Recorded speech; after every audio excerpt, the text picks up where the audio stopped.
input side, like there are hundreds of, not hundred, but dozens of sites is there. So in the online, you will find out the cost. If the variation is say of 100 rupees, doesn't matter. Okay, you'll get the cost from the Okay, internet. sir.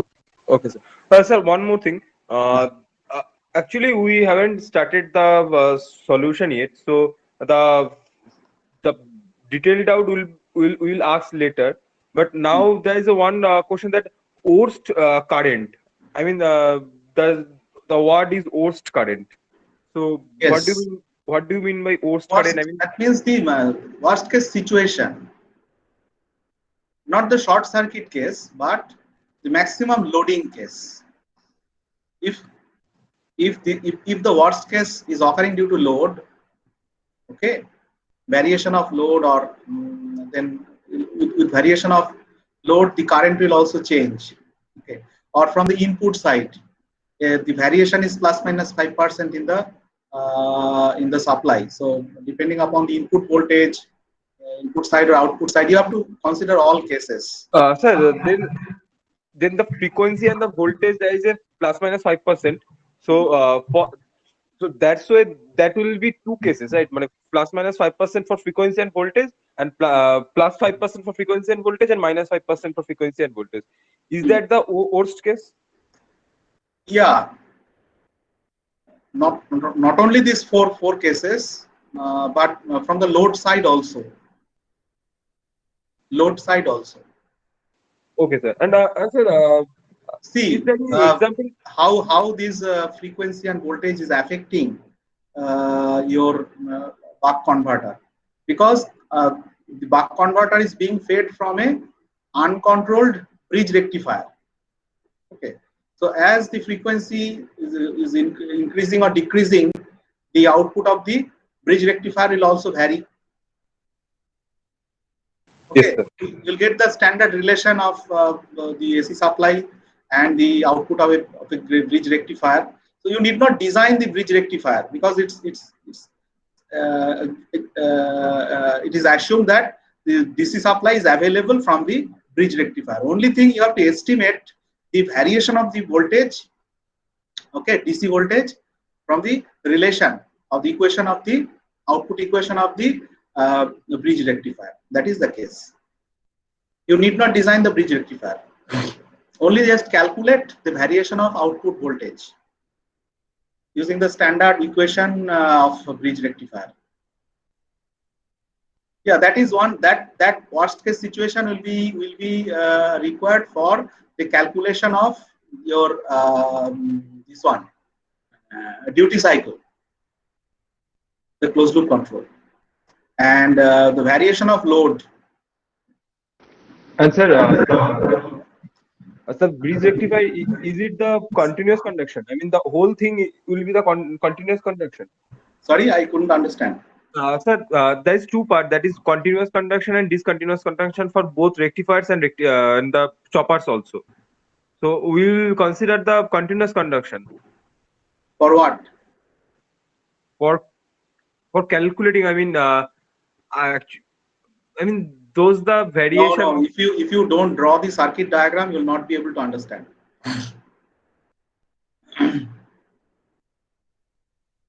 See, continuous conduction, discontinuous conduction. This is different thing. You are operating the device as a switch, okay, and you are taking the average value of the output waveform.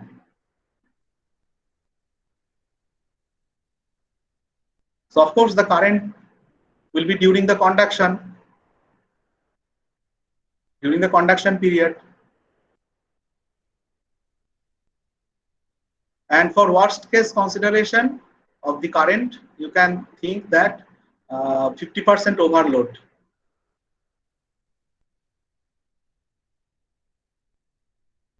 Of course, that will be taken care of by the factor of safety, 50% overload. Okay. Okay, sir. Okay. If you face any problem during the design phase, you can ask me at my WhatsApp. Today, I will introduce the protection part.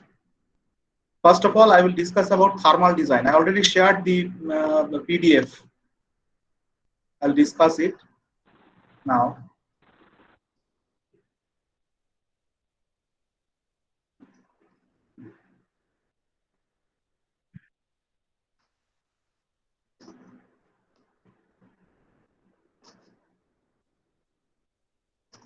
Is it visible? Yes, sir.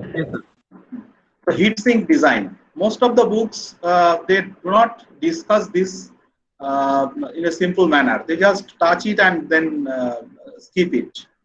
So this is very important because I believe you must know it that the present electrical design, the main concept of electrical design is basically the basis is thermal.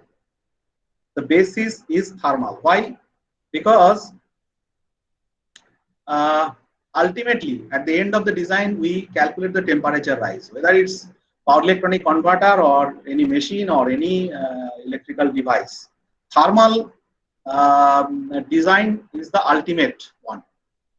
Why so? Because electrical engineering, conventional electrical engineering is based on three material. One is conducting material, uh, insulating material, and magnetic material. Conducting material, insulating material, and magnetic material. Magnetic material is okay as long as we are happy with its flux carrying capacity and linearity, etc., etc. We are happy with it. Loss and also the iron loss is less within limit. We are happy. For conductor, yeah, we are a bit worried about the conductor because of the I square loss. If the loss is less, we are happy. That means your electricity bill will be less. For magnetic material also there is some loss, but today there are a lot of good quality iron or you can say the magnetic material available. Their loss is not that much. But conducting material, yes, conducting materials are costly and unnecessarily you cannot go on increasing the cross section of the conductor. In order to optimize the cross section, you sometime you can say make a trade-off, or you allow a less amount of cross section of the conductor, and less cross section means more resistance and more I square R loss. Okay. Now, when you allow more amount of electrical power loss in a design, in terms of say I square R loss and iron loss, both I square R loss is more than iron loss now in present day machine design. When you allow more amount of electric power loss, you are inviting another problem. What is that problem? The problem of the maintaining the quality of insulation, electrical insulation. Because electrical insulations, they are of material like plastic, like enamel, like paper, like oil. Oil is a special case, is to be contained in a tank. But normally, in case of wire, we use enamel coating. In case of electrical machines, machine winding, and in case of other cases like polyethylene XLP, nowadays it's XLP, cross-linked polyethylene, polymer, kind of polymer. Polymers are the most of the time polymer coated uh, conductors are used. So quality of the polymer or any other insulation like paper or enamel, they they get deteriorated with rise in temperature. If you take any good book of electrical engineering material and look into its thermal property of insulators, you will find that with increase in temperature, the quality of insulation gets, or thermal or insulating resistance rather, insulating resistance gets reduced. And that reduction is also at a non-linear fashion. At the beginning, with the increase in the temperature, the reduction of the insulating property is less. That means reduction in insulation resistance is less. But as you go on increasing the temperature, its quality deteriorates at a faster rate. And finally, what happens? At certain temperature, the insulating property is completely lost. So in any design, electrical design, ultimately you have to calculate for the thermal or temperature rise, maximum temperature rise of your system due to the power loss or energy loss. Power electronic devices are also not exception. Here, apart from the conductor insulating property of the material, that are is the apart from the insulating property of the material material that are used for insulation of various parts of the circuit, another important factor is the junction, PN junction. The temperature of the PN junction also varies with temperature. The property of the blocking or blocking property, blocking of the carriers, that property varies with the increase in junction temperature. More the temperature, what happens? You know from your basic understanding of power electronic devices that the leakage current increases. And finally, at certain temperature, due to hotspot or something at the PN junction, the junction loses its blocking capability. As soon as the PN junction loses its blocking capability, it no longer remains as a semiconductor. It becomes a conductor. Am I clear? So, at the end of your design, after selection of your, not at the end, but after the selection of your device, you must check whether at the worst case, that means at the highest current carrying condition, or at the highest conduction of current by the device, and at that situation, due to the power loss, okay, how much will be the junction temperature at equilibrium? Equilibrium means due to the presence of the ambient air around the device, or some air draft or some other means of dissipating the heat from the surface of the device, there will be accumulation of generation of heat due to power loss, accumulation of heat, as well as dissipation of heat due to natural cooling or some other forced cooling of the device. So ultimately, because of the generation and loss of the heat, it will finally arrive at an equilibrium condition. And at that thermal equilibrium condition, how much will be the junction temperature? Whether it's within the safe limit or not, that has to be calculated, or you should make sure during the design stage. I will explain that part today. For that, we need a model, thermal model of the device. It's a handwritten note. I prepared it long back, around 20 years back. Fortunately, I went today to the university, and fortunately, I could retrieve it. I planned to give this lecture from the university itself, but I had to come back to my home because of some other responsibility. I had to attend some meeting. Anyway, see, this is like an electrical circuit. Here, power, this is a dissipated power, is like the current. Okay, it's analogous to current. And heat source is like a voltage source. Okay, and the the voltage of a electric source. Here, the temperature of the heat source is like the potential, is analogous to the potential of a voltage source. Okay, so the temperature of this source is important. The temperature will allow. Okay, we'll see the relationship. And the power should pass through the resistance. Okay, thermal resistance. They are called thermal resistance. And due to the passage of this thermal resistance, by the passage of power through this thermal resistance, it will give rise to a temperature. Okay, so temperature is analogous to voltage drop here. Here it is the analogous to the voltage of total applied voltage, total temperature rise. This is the total temperature rise.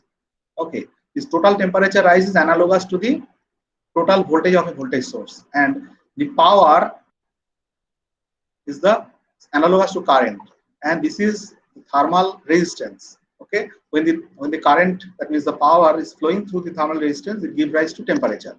That is the concept. So there are, in a standard power electronic device, there are 3 standard resistances or thermal resistances associated with it. First one is the junction. Junction is offering some thermal resistance, and the thermal resistance is with respect to case, the casing of the device. You have seen that the power electronic devices, from the exterior part, you will find some terminals, metallic terminals, or hook like protruded portion, metallic portion. They are terminals, and the terminals, in order to hold the terminals and give mechanical strength of the power electronic device, okay, a plastic like or sometimes ceramic material is actually applied on the device. So from the external view, you cannot see the exact the PN junction or the power electronic device. In order to see it, you have to break the casing. So outside the material that you see, that is the casing. So junction to casing, there is a thermal resistance. Okay, the junction to casing, there is a thermal resistance, that is called junction to case. So temperature generated at the junction will be actually the junction temperature, and the heat that will flow from the junction to the case should cross this thermal resistance. So that is written as JC, theta suffix JC, junction to case. Now after the heat arrives at the case temperature will also go up. Okay, and then what happens? Some of the, suppose that the power electronic device is coupled with a sink, heat sink. So the temperature will, the heat will flow to the sink, heat sink. But there will be during the flow of that heat from the case or electronic device case to the sink, it will experience the thermal resistance. That is thermal resistance of case to sink, CS, theta CS. Theta is the thermal resistance. Now, finally, the sink will attain a certain temperature, that is called sink temperature. This is the case temperature. So junction temperature is the highest, then case temperature is a bit lower, then finally sink temperature is the least. Okay, now from the sink, the heat will be dissipated to ambient or air. So the thermal resistance from the sink to ambient is called theta SA, but A is the ambient temperature. So this is a analogous. So from like Ohm's law, we can write thermal resistance from junction to ambient is thermal resistance from junction to case plus thermal resistance from case to sink plus thermal resistance of sink to ambient. Now this is equal to temperature from junction to ambient divided by power loss, power dissipated, and the unit is degree centigrade per watt. So junction to ambient can be calculated from, if you know the junction temperature, if you know the ambient temperature, if you know the power dissipated, that gives you junction to ambient thermal resistance. Next, please go through the text that is written, that will help you to now regarding the heat sink. Standard heat sinks are available in the market. You will find a different types of heat sinks, or a series of design of heat sinks, or standard heat sinks, I should say, standard heat sinks of aluminium, extruded aluminium, or copper. Coppers are costly. In online mode, online e-commerce shop, or if you go to any shop, deal with the electronic components or goods, there you will find standard these heat sinks, or in the internet you will also find heat sink. Okay, suppose the thermal resistance depends upon the material of the heat sink, its geometry, thickness, and these are the factors. Okay, suppose we take this heat sink of this dimension, 3 inch by 3 inch by 1/16 inch. Thermal resistance is given as 6.75 degrees Celsius per watt. And for natural cooling condition, for forced cooling it will be again less. So the information will be given by the manufacturer or seller, so you need not worry about it. Just pick it and use it for your purpose. If you want to make it of your own, then there is another this is another domain of calculation or design of heat sink that is beyond our scope. We will take standard heat sinks. Now suppose a calculation, I can explain very easily with the help of a calculation. I did it for some thyristor, but don't worry, it's a power electronic device. The same calculation will be applied for the device you take, either MOSFET or power BJT or IGBT, whatever. The same type of calculation, the same formula will be applicable. Suppose the ambient temperature is 40 degrees Celsius and the allowable junction temperature is 140 degrees Celsius. And power loss or power dissipated is 50 watt, and the junction case and case to sink, this data you will get it from the data sheet of the power electronic device. I told you in the first class that some important information will be available on the data sheet. So these two data will be given in the data sheet. Now see, from that very well-known formula, if you add the thermal resistances of junction to case and case to sink plus say sink to ambient, I do not know. I have to calculate it. Okay, so is equal to 140 minus 40 divided by 50. So that gives us theta sink to ambient as 1.92. That is the maximum sink to ambient thermal resistance that I can allow in order to keep the junction temperature at or below 140 degrees Celsius. Let me repeat, this calculated sink to ambient temperature, sink to ambient thermal resistance implies that this is the maximum sink to ambient thermal resistance I can allow for the maximum allowable temperature of 140 degrees Celsius of the junction. Now go to the table. In this table, you have to choose a heat sink which has a sink to ambient thermal resistance that is less than whatever you have calculated. You calculated as 1.92. This is just one example. I can take 1.4, but the allowance is not much. So let us take 0.67. There will be much allowance. I'm not going for a forced cooling, only natural cooling. If I take theta SA as 6.67, what happens? I can calculate temperature rise of heat sink, that is thermal resistance into the power flow. So 0.67 into 50. So 33.5 degrees Celsius will be the temperature rise of the heat sink. Temperature rise of the thyristor, we already know its thermal resistance, so into 50, so 2 degrees Celsius. Temperature rise of the junction, this much into 50, so 2 degrees Celsius. Then total rise in temperature, delta Ts, delta Tc and delta Tj. So 33.5, 2 plus 2, 37.5 degrees Celsius above ambient. So this is above ambient.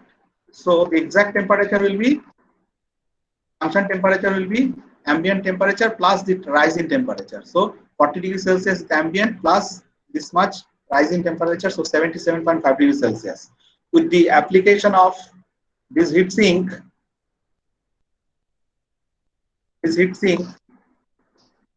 I can keep the junction temperature below 140 degrees Celsius, much below. So this is okay, acceptable. And mounting, if you take press pack type of mounting, what will happen? Your resistance between the case to sink will be less. Any doubt regarding this calculation of thermal design? Now, if you find that the temperature can be with a good heat sink, that ambient temperature, junction temperature can be kept at a much low value. Suppose here I got 77.5 degrees Celsius. Say maximum temperature is 140 degrees Celsius. So if I replace the device which has this type of characteristics, I can take another device of some other lower, even higher thermal resistance. Maybe the cost will be less of that device, or I can increase the same rating of the device. I can increase the power rating, or for the same power rating, I can use a device of less, you can say, current carrying capacity or voltage. Okay, because during the selection of the device, we have taken a factor of safety of 2.5. So this iterative process helps you to reduce the cost. 140 degrees Celsius is the maximum temperature. Your here temperature is 77.5. So you have taken a very big device. You can take a smaller device also. Smaller in the sense that reduced current, and but you have to keep in mind about the safety from the perspective of overloading and short circuit. Okay, so not to make a design which is prone to attaining to the hot spot. So if I keep this, keep that at 50% level of the maximum temperature rise, we are in the safe zone. Okay, so this is a quite good design. The maximum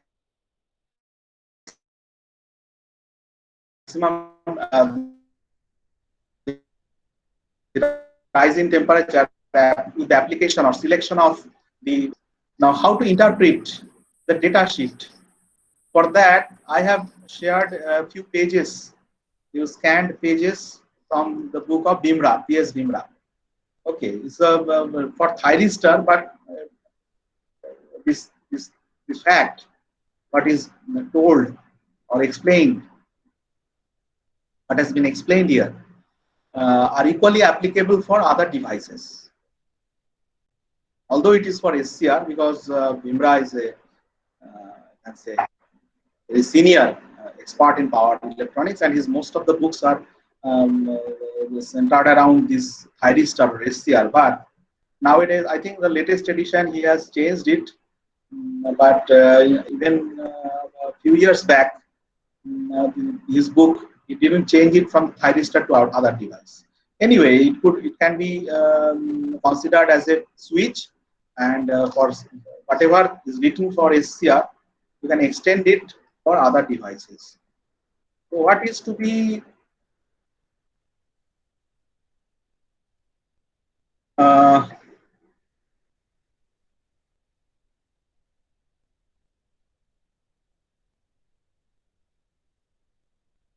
what is to be considered, like on state voltage drop, forward DVDT rating, which is applicable for any power electronic device.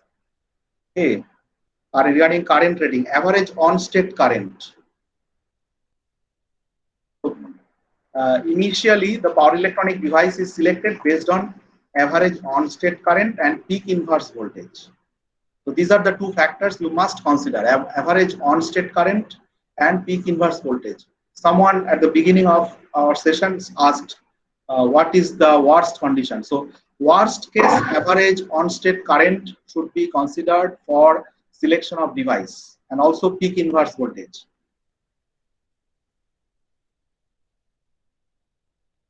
Depending upon the circuit, the average on state current will vary from case to case.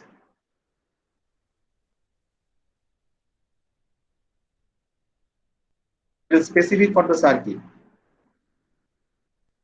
Now, average on-state power dissipation, that you can calculate either from your circuit condition, or you can, if the manufacturer data sheet provides such a curve, you can also calculate it from the curve.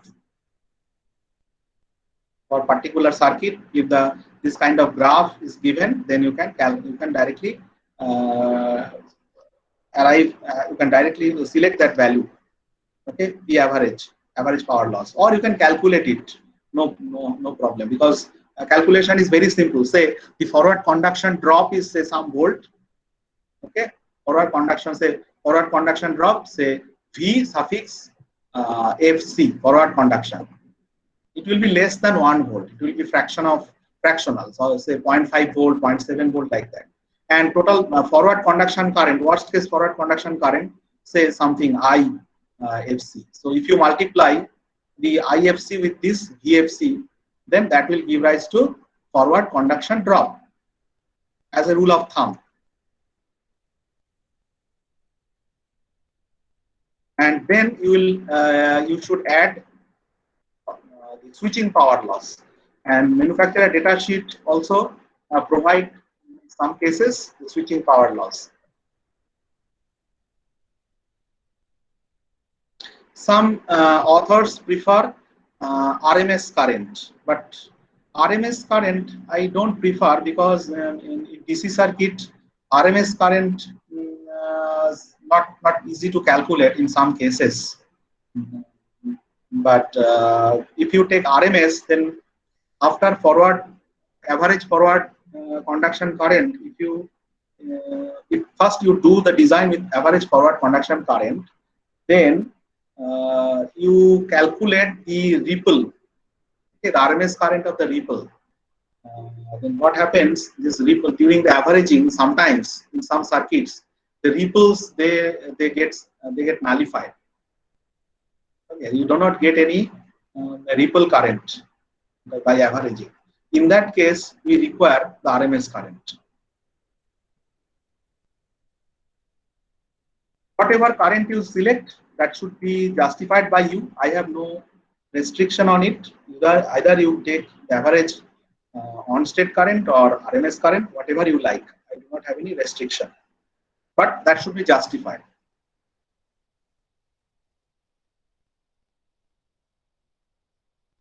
You should go through this day, only 21 pages. But if you read it, you will learn a lot of things.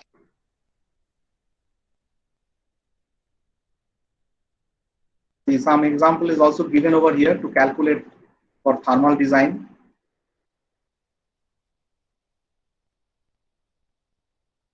Surge current rating, fault condition.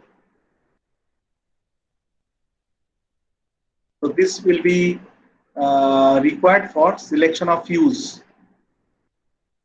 Okay. Now this I2P rating, as I said, fuse selection, I2P. Now DIDT and DVDT will be required for snubber circuit design. Thyristor protection, not only thyristor, any power electronic device should be protected for DIDT as well as DVDT. And here is an example design of Snavar circuit, do some self study. It's very simple. I think you have already studied this topic. If not, then you read it. Very lucidly written.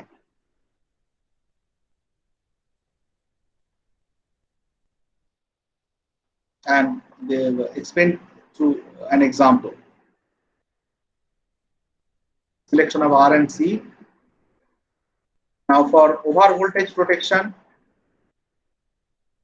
internal over voltage, if some inductor is present inside the circuit, because of switching, it may generate transient voltage, transient high voltage, and that may give over voltage in some part of the device. How to protect the other devices from that over voltage. And external over voltage, this is also harmful. So how to protect your device from external over voltage? That this will give some idea.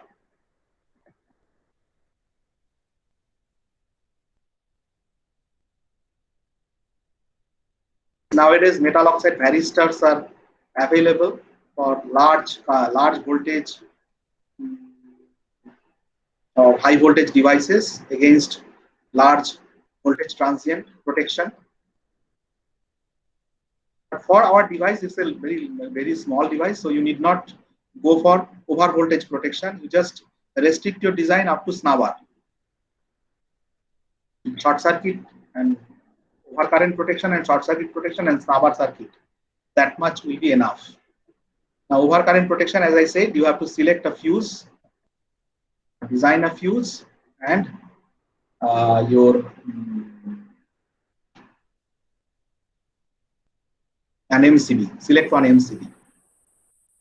That will make your design impressive. A gate protection. See, the control circuit will act at a very low voltage, say 5 volt or 3.3 volt. Okay, if you take any microcontroller of having ARM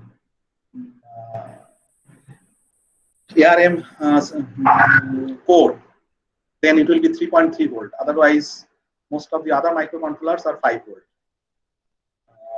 Then that should be protected from the power surge or voltage surge from the power electronic device.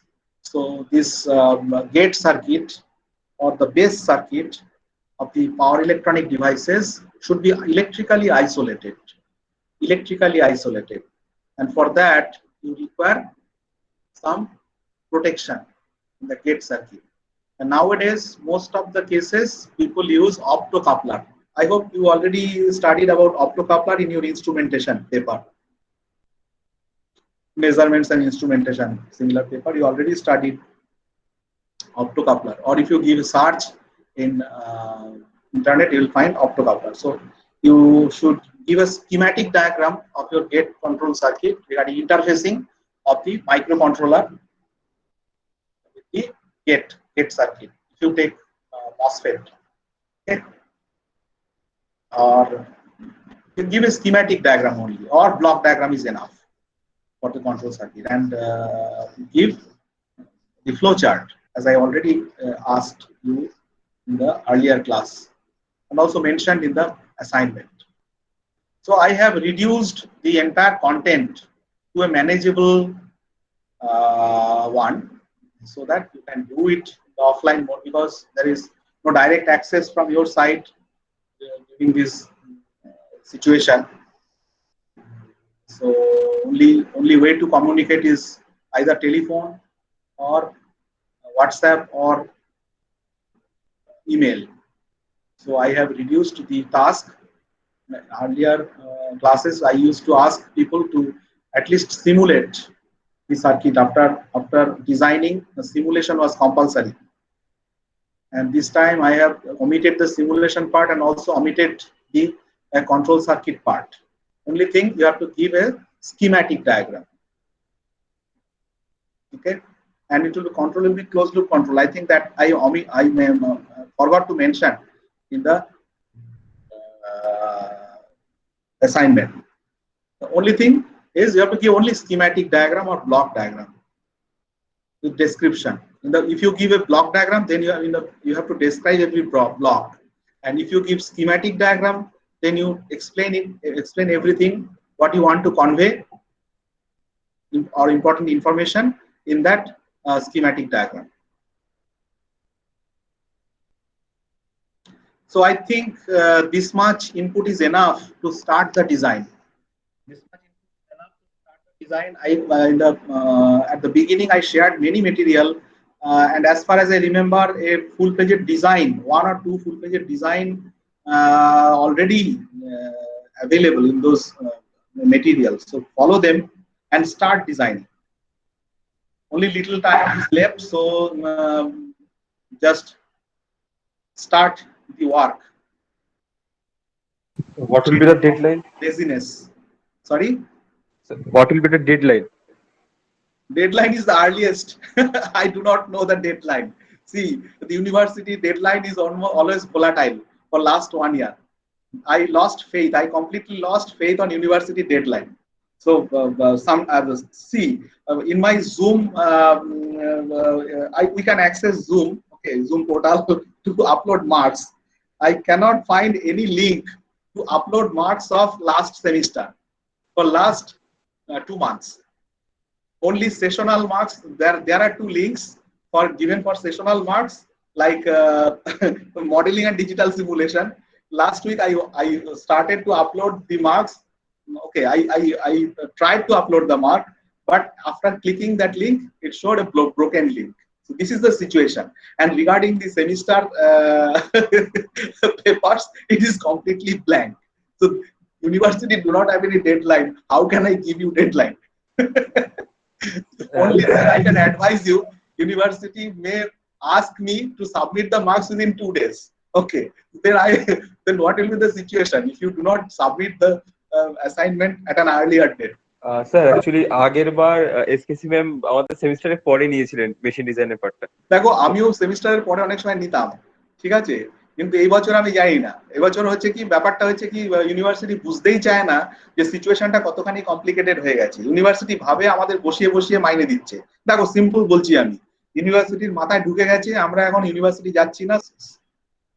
S ভীমরা হচ্ছে পাওয়ার ইলেকট্রনিক্সে, মানে Indian যে কজন আছে বিকে Bose, ES ভীমরা, এরা একই সারিতে, মানে এরা হচ্ছে মানে ইন্ডিয়ান এক্সপার্ট। ইএস ভীমরা খুব সিনিয়র লোক এখন।